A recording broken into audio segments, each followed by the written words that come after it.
Hyderabadi special தம் பிரியாணி எப்படி செய்கிறதுன்னு சொல்கிறேன், நோட் பண்ணி வச்சுக்கோங்க.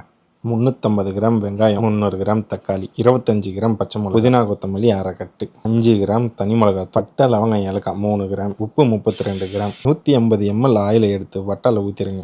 பட்டை லவங்கம் ஏலக்காய் கூடவே வெங்காயத்தையும் போட்டு நல்ல ப்ரௌனிஷாக வர அளவுக்கு வதக்கிடுங்க. இப்போ பச்சை மிளகாவையும் உப்பையும் போட்டு ஒரு கிளறி விட்டுட்டு இஞ்சி பூண்டு பேஸ்ட் 180 கிராம் போட்டு அடி பிடிக்காமல் இருக்கிறதுக்கு தேவையான அளவு தண்ணியை ஊற்றி நல்லா மிக்ஸ் பண்ணிவிட்டு தக்காளியை போட்டு பாதி மசிகிற அளவுக்கு வேக வச்சுக்கோங்க. இந்த டைமில் எடுத்து வச்ச புதினா கொத்தமல்லியை போட்டு மிக்ஸ் பண்ணி விட்டுட்டு 750 கிராம் சிக்கனை போட்டு நல்லா மிக்ஸ் பண்ணிக்கோங்க.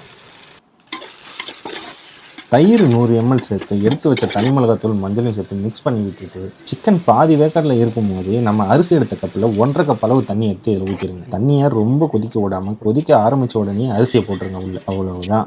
அரிசியை ஒரு கிளறி வட்டாவை மூடி டம் போட்டு ஒரு அரை மணி நேரம் கழிச்சு டம் எடுத்திங்கன்னா சுட ஆவி பறக்க ஹைதராபாதி ஸ்பெஷல் தம் பிரியாணி ரெடி ஆகிடும். பிரியாணியே சாப்பிடாதவனுக்கு கூட இந்த ரெசிபியை யூஸ் பண்ணி நீங்கள் பிரியாணி செஞ்சு கொடுத்தீங்கன்னா கண்டிப்பாக அந்த டேஸ்ட்டுக்கு அவன் அடிமையாயிடுவான்.